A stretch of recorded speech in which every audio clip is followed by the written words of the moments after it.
just left Newburgh, New York. It's about 56 miles from Manhattan. Google Maps has got me at about 15 hours of drive time. Yeah, it's gonna be a boring drive. I have been destroying these West Virginia juicy fed bugs. Good Lord. I hit this fella right there, and I thought that I hit a dang bird. Game plan for the tournament is to start out small, fishing, finesse style. I'll use a Roadrunner and a 4-inch fluke.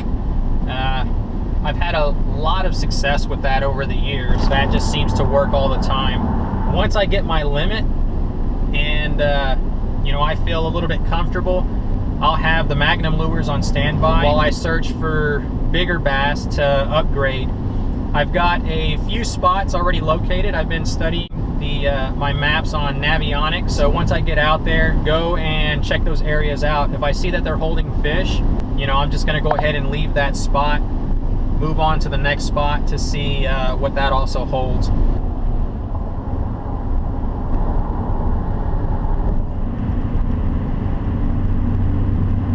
Finally, I'm here. So after 15 hours of driving, here I am with my buddy Tom Michael. How was your drive, man? Sure, 13 hours. 13 hours and 2 minutes. It was the fastest I ever got here. 2 hours shorter than my drive. Hey, it's how it is. You gotta pay to play. Yeah, I hear you. You gotta pay to play. Cedar Knob Resort. Our cabin is right here, right off the water. Can't beat that view. Pre-fish day one. Although I marked and caught fish on day one, the only notable thing that happened was me getting severely sunburned because I took off without putting on sunscreen.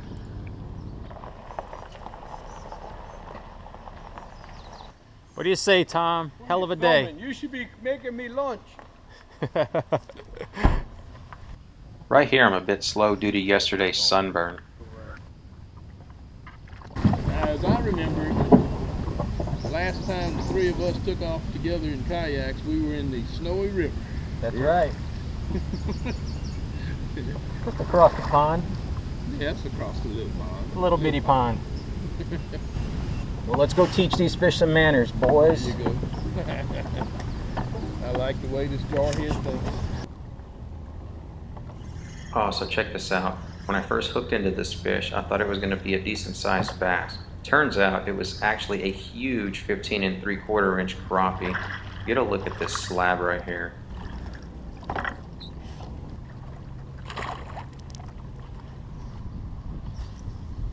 So right here, I had already went half the day without catching a single fish, much less even getting a bite. Not to mention the fact that that sun up there was scorching hot, and it had already did me in physically.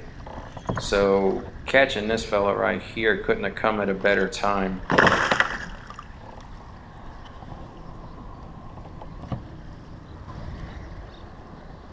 Yes. Another solid bass. Let's see how long he is. 16 3/4.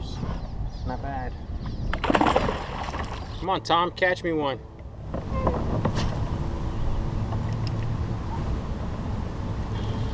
There we go.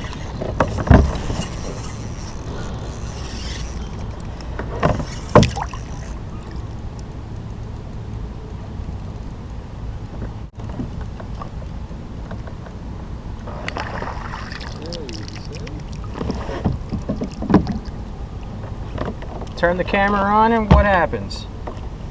Teach this guy a lesson. Oh, he's talking smack again. You're gonna lose it. You just get the mojo back and you jinx yourself.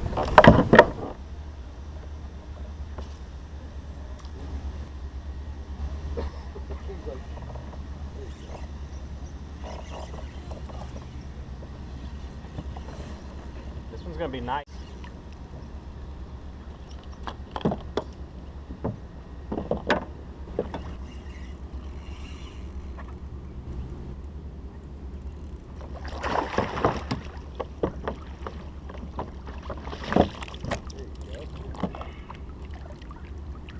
This is a hoss. Nah, this is a 20, man.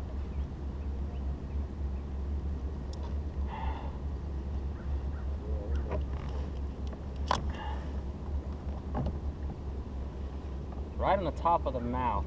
Little bitty lure. Never doubt it.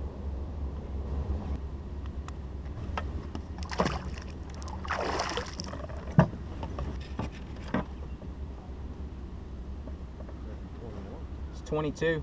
Oh, His tail is done, man. Like if he just finished spawning.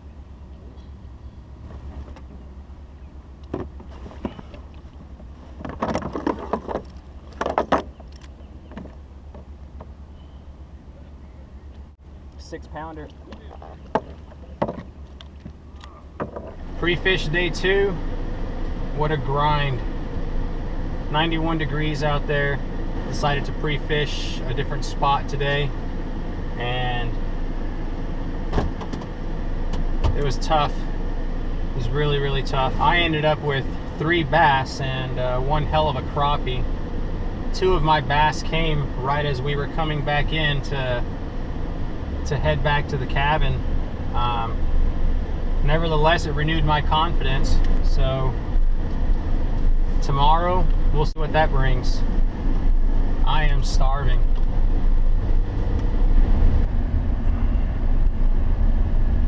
Fast Eddie's. This place has got some bomb food. It was fun. We had a good time. Oh yeah. Amsterdam's pretty nice. Not only did Fast Eddie's have a great restaurant with good food, their tackle store had an awesome selection of quality lures and gear. You can tell that the person that was in charge of stocking it actually knew a thing or two about fishing. They're located right off of Highway 68. If you're in the area, go ahead and check them out. You won't regret it.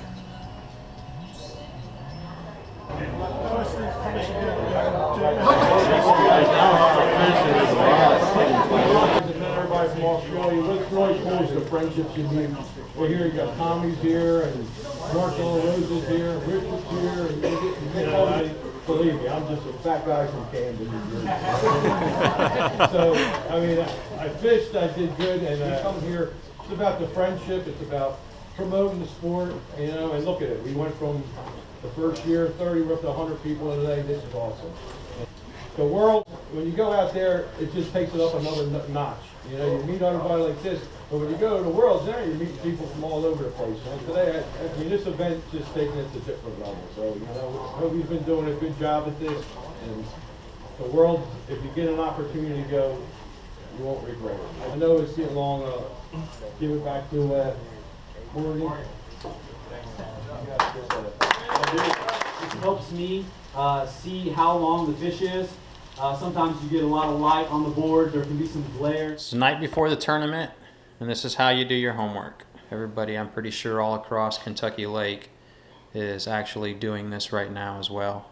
Prepping all their gear, tying on new leaders, new hooks, new lures, getting their game plan ready. On the first day of tournament fishing, I decided to change my plan from the previous 3 days of pre-fishing.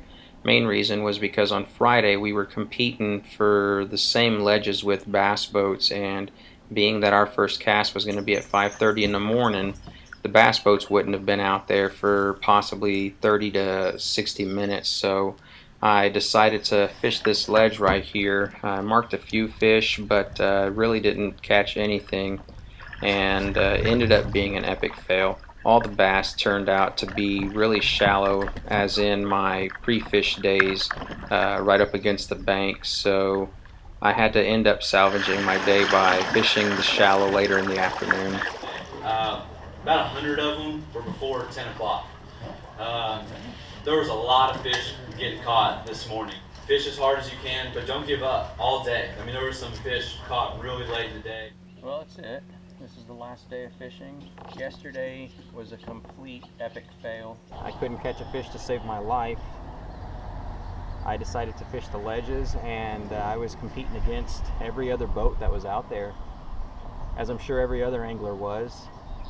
Only difference was I couldn't get them to bite my line, so very humbling experience coming out here to Kentucky Lake, putting you to the test. If you want to catch the big boys and the fat girls, they're out there on them ledges, but it proved to be challenging.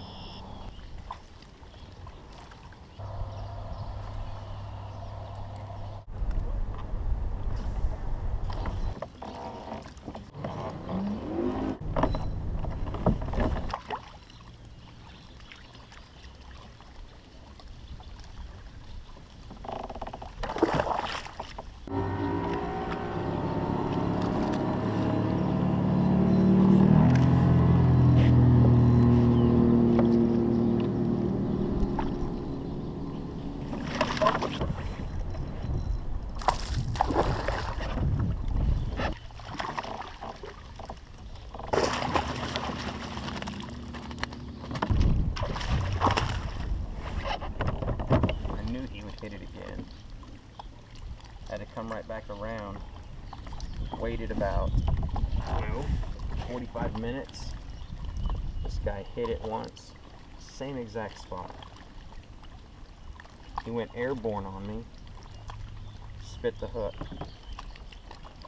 So I said, let's give him some time. Sure enough, he hit it. It is beautiful bass on a road runner. Woo. Fish number 3. Oh, what a beautiful fish. Thank you, buddy, for biting my line and keeping your acrobats to a minimum. Don't spit my hook. Oh, look at this little chunk. Nice little fatty. Tails are all bruised up. Whew. Let's hope I can upgrade. By the looks of it, I can. It's right there on that point with all the wind blowing the water right past it. It's got a broken jaw. I ended Sunday with, I don't know, 45 or so inches. It was a better day than yesterday. I caught several bass. Was mainly trying to upgrade as of like 9:30 in the morning. So much better than yesterday. Definitely a tough time out there on the water. The bite was not easy. A lot of anglers, I believe, ended up with no fish whatsoever. Kind of feel sorry for them, but hey, it's tough. I want to thank all my buddies, AJ for taking care of me, Bob Newweiler for giving me your spot. So that's what I'm doing. All right, second place, earning a spot on Team North America for the Hobie Fishing Worlds, Matthew Scott. First place is pretty sought after in this event. Going home with an all expenses paid trip to the Hobie Fishing Worlds this December in Louisiana, Mr. Ron Champion.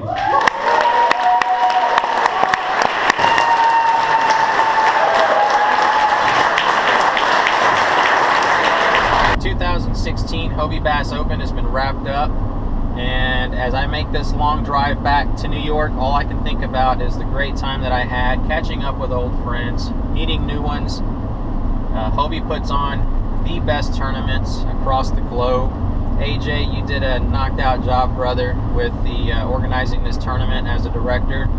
And to Ron Champion and Matthew Scotch, you guys punching your ticket to the Hobie Worlds. That is the pinnacle of kayak fishing. No other organization can, you know, claim an event such as the Hobie Worlds. You're going to have a once-in-a-lifetime experience meeting all anglers from everywhere across the globe. Congrats, gentlemen. Job well done. Till next time, tight lines, everyone.